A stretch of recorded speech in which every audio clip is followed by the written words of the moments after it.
que tu auras réussi justement à faire ça, mais il n'y aura même pas de preuve, ils ne vont même pas demander une preuve ou quelque chose, une feuille de salaire. Réussi à assimiler tout ce qu'il faut assimiler, ça c'est une autre chose, c'est un autre débat. Tu vois, c'est pas leur débat ça. C'est pas leur débat.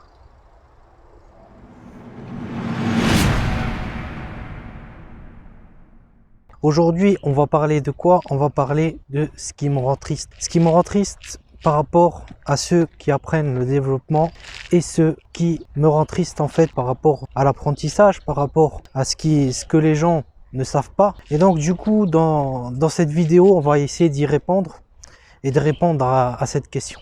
Donc on se retrouve tout de suite pour répondre à ça. Donc d'abord, bienvenue à toi sur la chaîne Projet Développement. Si tu ne me connais pas, je suis développeur, codeur, freelance et formateur. Donc n'hésite pas à t'abonner à la chaîne, à liker la vidéo si tu n'as pas encore liké ou tu n'es pas encore abonné à la chaîne. Donc du coup, pour en revenir à ce qu'on va parler dans notre sujet, c'est qu'est-ce qui me rend triste dans le développement? Qu'est-ce qui me rend triste dans l'apprentissage des gens? Et ça me rend vraiment triste par rapport à tout ça. Donc qu'est-ce qui me rend triste par rapport à l'apprentissage du développement et par rapport à ce qu'on voit lorsque les gens ils se lancent pour apprendre le code, pour apprendre le développement? Ce qu'on peut remarquer, on a au départ un grand enthousiasme des gens, un grand enthousiasme pour apprendre le code, une vision des choses qui est magnifique, qu'on leur promet mots et merveilles, qu'on leur promet qu'ils vont réussir, qu'ils vont s'en sortir, qu'ils vont changer de vie du jour au lendemain, hein. Je sais pas si toi tu es dans ce cas-là, ou si tu as cette vision des choses, d'accord? Mais c'est un peu ce qu'on te promet et ce que certains te promettent un peu à travers les vidéos, à travers les bootcamps, à travers les écoles, à travers beaucoup de choses. Et donc du coup, moi ça me rend triste parce que du coup quand tu vois que beaucoup de gens, ils arrivent après un certain stade de leur formation, un certain stade de leur apprentissage, et puis ils se retrouvent à galérer, parfois ils se sentent abandonnés, délaissés. Moi ça me rend triste tout ça, parce que voilà, quand on a tous passé par cette période-là, hein, cette période où on a des doutes, cette période où on se dit est-ce que je vais y arriver, est-ce que je vais pas y arriver? Et du coup, ça peut provoquer des problèmes chez des gens, hein. La dernière fois, j'ai vu un des posts sur LinkedIn, je crois, une personne qui disait voilà, moi je suis, voilà mon compte en banque, il me reste plus que tant et tant, il lui restait, il était à moins je sais pas combien de découvert, ou à moins 500 € sur sa banque, et du coup voilà, il sacrifiait son temps pour apprendre le code, il avait des charges personnelles, des charges familiales, et du coup il a pas pu, il galérait quoi, il galérait pendant son apprentissage, ou c'était après, je me souviens plus exactement. Mais du coup, voilà, ça rend triste quand même, tu vois, ça rend triste de voir des gens comme ça, qui sont là, ils ont essayé de se lancer, ils ont essayé de trouver des méthodes, puis on leur a promis des choses, on leur a promis de devenir développeurs, de devenir, qu'ils allaient gagner plus de 10K par mois du jour au lendemain. Et du coup, quand tu vois ce genre de personnes ou ce genre de postes, ça rend triste, ça rend... Voilà. Et puis quand on sait aussi qu'en France, par exemple, on a un gros taux de suicide, les antidépresseurs, tout ce qui va avec, c'est un peu lié à tous ces problèmes-là, à toutes ces promesses, toutes ces fausses promesses qu'on leur promet, alors que en réalité, la réalité, tout le monde la connaît. La réalité, c'est que la vie, c'est pas facile. La vie, il faut s'en donner les moyens. Et du coup, voilà, tout ça, moi, ça me rend triste, surtout par rapport à des gens qui vont se lancer dans le développement. Et du coup, il faut que justement faire la part des choses par rapport à tout.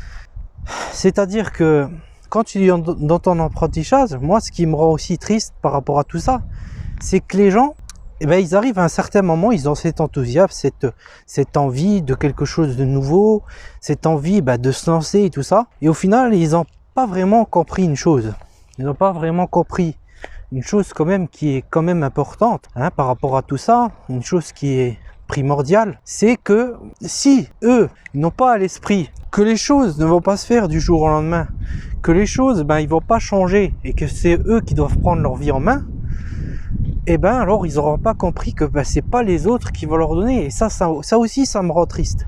Ça me rend triste de voir ça, de voir des gens qui pensent ben, que les autres vont pouvoir les sauver, que les autres vont pouvoir, qui vont pouvoir trouver à travers des bootcamps ou à travers des écoles, des universités qui font des trucs à la chaîne, d'accord? C'est pas fait avec des méthodes traditionnelles, d'accord? C'est fait avec des méthodes ben, pour faire du rendement, faire du chiffre, d'accord? Quand tu as des bootcamps où il y a beaucoup de monde qui rentre dedans, ils te promettent un diplôme, ils te promettent ci, ils te promettent ça.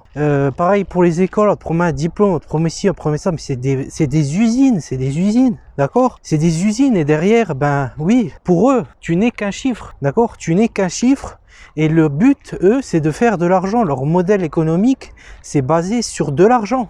D'accord? Leur modèle économique n'est pas basé sur une méthode traditionnelle, des méthodes à l'ancienne. Tu peux découvrir ça, par exemple, quand toi tu vas acheter un meuble chez Ikea, c'est du contreplaqué. Tu vois, c'est du contreplaqué le meuble Ikea. Le meuble Ikea que tu achètes, c'est du bois mâché. D'accord? C'est du bois broyé. Mais si tu vas chez l'artisan traditionnel, si tu vas chez la personne qui travaille pas à la chaîne, qui travaille pas pour une industrie, pour faire du chiffre sur un modèle économique, pour rentrer des gens dans la machine, pour pouvoir justement faire du chiffre et faire aussi, parce qu'il faut comprendre une chose que vous comprenez pas trop. Les écoles, s'il n'y a pas de retour derrière, s'il n'y a pas de gens qui rentrent dans la machine, eux ils jouent sur la masse, ils jouent sur l'effet de masse, d'accord? Donc il faut rentrer un maximum de gens dans cette machine pour pouvoir après sortir des gens qui ont réussi et eux atteindre leurs chiffres, leur quota, justement pour te dire après, voilà, on a eu des diplômes et du coup, toi, il y en aura, ils ne vont pas te parler de l'autre partie, ceux qui n'ont pas réussi. Tu vois, ils vont les oublier, tu comprends? Parce que leur but, c'est de faire rentrer des gens en masse dans la machine. Mais si tu recalcules le nombre de gens qui rentrent dans la machine par rapport au nombre de gens, peut-être qui ont abandonné, je sais pas, je connais pas leur pourcentage. Mais sache que c'est pas 100%, ça c'est ce qu'on veut te faire croire.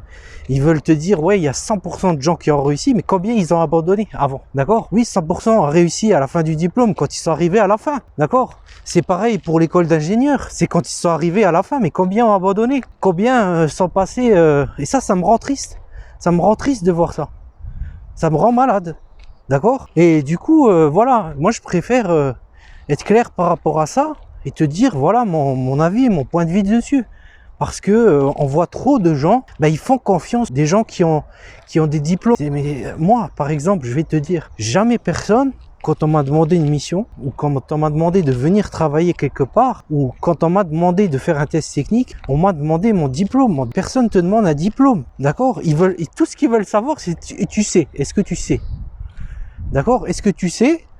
Et est-ce que tu vas y arriver? D'accord? Le reste, c'est juste une validation de tes acquis. Donc, ce que je veux dire par rapport à tout ça? Ce que je veux dire par rapport à tout ça, c'est que ne crois pas seulement, ne te repose pas simplement sur des méthodes ou des on-dit, d'accord, ou un diplôme, parce que eux, pour avoir justement ce diplôme, qu'ils aient le droit d'acquisition du diplôme, ce que tu dois comprendre, ces gens-là, ils ont besoin que toi tu rentres dans la machine et que tu leur dises que toi tu travailles. Parce que si tu travailles pas derrière, eux, pour avoir la validation de ce diplôme, que ce soit dans les écoles d'ingénieurs ou que ce soit ailleurs, il faut qu'il y ait la preuve derrière que des gens se sont intégrés par la suite dans le monde du travail. D'accord? Donc toi, en fait, tu rentres dans la machine pour que eux ils puissent avoir une validation derrière, pour avoir derrière le droit de te proposer un diplôme ou un titre ou quelque chose comme ça, un titre professionnel ou n'importe quoi, un diplôme d'ingénieur. Ces écoles-là, derrière, elles doivent prouver que derrière leur système scolaire, il y a des gens, il y a un pourcentage de gens qui sont rentrés dans le monde du travail en passant par leur processus d'apprentissage. Parce que du coup, sinon, s'ils n'ont pas ça, ils n'auront plus la validation du diplôme. D'accord? Et du coup, c'est pareil pour les écoles. D'accord? Elles doivent prouver que leur système fonctionne et qu'ils pourront être intégrés à la fin dans un travail. Mais toi, ça veut pas dire qu'à la fin, ça veut pas dire que toi, à la fin, tu vas trouver un travail. Donc ça me rend malade, tu vois? Ça m'énerve. On te fait pas la transparence des choses. Et ça me rend triste, ça me rend malade que après il y a des gens, ben, pendant leur apprentissage, ils disent ah je me sens abandonné, ah j'arrive pas. Mais oui, parce que t'es rentré dans la machine, t'es rentré dans la machine. T'as pas été chercher des méthodes artisanales, des méthodes de gens qui sont plus traditionnelles. Si tu vas acheter ton arbre là, tu vois, tes arbres là, à la base, tu fais un meuble, c'est fait avec du bois. Mais quand tu vas chez je sais pas qui, Ikea ou machin, ils te l'ont broyé le bois. Ils t'ont pris 50 000 bois là, puis ils te l'ont broyé, ils t'ont fait des machines mâchées. Je suis désolé de te dire, mais c'est de la camelote. C'est de la colle avec de la camelote, c'est pas du vrai bois, d'accord? C'est sûr, ça facilite aux gens, ouais, ça c'est sûr. Mais va voir une armoire de chez Ikea, tu la laisses là un bout de temps, tu déménages, tu la déplaces 2-3 fois, tu vas voir comment elle va se déhancher. Va chercher une armoire, une vraie armoire en bois, hein? Tu vas voir si elle se détache, même si tu la déplaces. Ouais, elle va rester toute ta vie, c'est même tes petits-enfants qui vont l'hériter, d'accord? Donc ça, c'est, voilà, moi, c'est ça qui me rend malade, c'est ça qui me rend triste. Et du coup, c'est pour ça que il faut trouver en fait les bonnes méthodes, et pas s'appuyer seulement sur un système scolaire, sur un système qui te donne un diplôme, parce que ça va pas te faire sortir. Toi, ils te font rentrer dans la machine.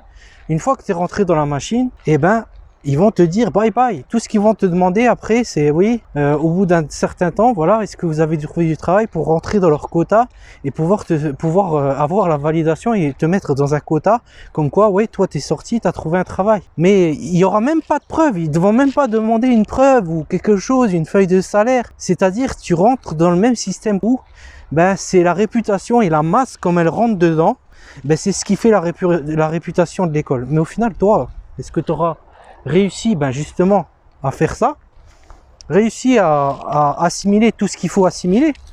Ça c'est une autre chose, c'est un autre débat. Tu vois, c'est pas leur débat ça. C'est pas leur débat. Et du coup là je viens de me faire arrêter par quelqu'un parce qu'il m'a demandé sur quel sujet j'étais en train de tourner. Donc du coup j'ai dû lui expliquer quel sujet j'étais en train de tourner, parce qu'il pensait que j'étais en train de faire un reportage ou quelque chose comme ça. Donc du coup j'ai dû m'expliquer avec la police pour leur dire que j'étais en train de tourner avec toi, justement pour t'expliquer ben, le programme, la programmation et le développement et un peu les sujets des écoles. Donc bref, revenons-en à nos moutons, après la petite arrestation où le policier était très gentil. Donc tout s'est bien passé. Donc du coup pour en revenir, ça m'a un peu coupé dans mon élan. Donc je vais essayer de retrouver un peu le fil de ce qu'on disait. Donc du coup, comme j'étais en train de te dire, ce qui fait qui me rend triste dans tout ça, c'est que les gens, ben, ils pensent que en étant derrière toujours une école ou derrière quelque chose pour s'en sortir, pour réussir, il faut toujours être derrière quelque chose qui va te donner un diplôme. Mais eux, toi tu rentres juste dans la machine pour être un quota. Il faut que tu comprennes ça. Ou les écoles c'est pareil. Le but c'est de te mettre dans la machine pour que eux réussissent. C'est pas forcément que toi tu réussisses. Derrière toi tu auras peut-être un suivi pendant un moment, mais s'ils voient que derrière après ils vont faire un système, et puis toi finalement tu seras un quota, d'accord? Et tout ce qui joue sur ces écoles-là, ben, c'est la réputation. Et ça me rend triste que il y a seulement le côté réputation, puis le côté voilà, concret derrière, que toi tu es vraiment au bout des choses, est-ce que tu as compris ou est-ce que tu te sens abandonné. Ça, ben, pour eux la méthode et si ça marche sur toi, ben eux écoute, à la limite ça leur intéresse pas, c'est pas leur intérêt, parce qu'ils rentrent dans un modèle économique. Et donc du coup il faut que tu aies les bonnes méthodes, tu vois, les bonnes techniques, parce que sinon tu vas te laisser abandonné, tu vas être là, lésé, tu vas te dire, ben voilà, à la fin de ta formation, à la fin de ton école, tu vas te retrouver, je sais pas moi, à pleurer, à te sentir pas bien, prendre des antidépresseurs, à devoir retravailler un autre boulot parce que finalement, ben tu vas pas t'en sortir, et puis ça y est, tu vois plus rien à côté, tu apprends plus, tu te formes pas en continu, et c'est pour ça que moi ça me rend triste tout ça. Et c'est pour ça aussi qu'il y a beaucoup de gens, ben après ils se retrouvent, ils tombent de haut, tu vois, ils tombent de haut, ils arrivent plus. Et du coup, ils abandonnent, ils partent sur une autre branche, ils font autre chose. Parce que ils ont eu de fausses promesses, ils ont eu de fausses idées. D'accord? Il faut pas compter que sur un bout de papier, il faut pas compter que sur ce genre de choses. Et ça me rend, ben voilà, je suis désolé, mais moi ça m'énerve aussi un petit peu, quoi. Tu vois? Parce que c'est malheureux de voir ça. C'est pour te dire que voilà, il faut que tu choisisses les bonnes méthodes et que tu choisisses du coup les méthodes les plus traditionnelles. Si tu veux, moi, j'ai des formations qui sont spécialisées, qui te permettent de monter en compétences crescendo et qui te permettent de te lancer et de pas justement perdre le fil, de voir la théorie et la pratique à la fois dans tout ça, d'avoir une méthode d'intégration continue, d'avoir un flow d'intégration continue dans le développement et ne pas justement que compter sur ce que toi tu fais ou ce qu'on t'a dit, etc. D'avoir une méthode pour justement évoluer dans la techno. Justement, moi je fais beaucoup de JavaScript, je suis spécialisé là-dedans, donc pour avoir une méthode et justement te lancer, que ça soit dans des back-end, dans des serveurs, dans le front-end, et du coup c'est découpé pour progresser graduellement et ne pas justement se sentir abandonné par des méthodes qui vont pas forcément marcher pour certains et marcher pour d'autres, où le quota c'est pas ce qui compte. Le quota c'est pas ce qui compte, c'est que toi tu as des méthodes qui sont pédagogiques derrière. Donc voilà pour cette vidéo. Donc n'hésite pas à t'abonner à la chaîne, à liker cette vidéo si cette vidéo t'a plu, et donc on se retrouve la prochaine fois pour une prochaine vidéo. À bientôt.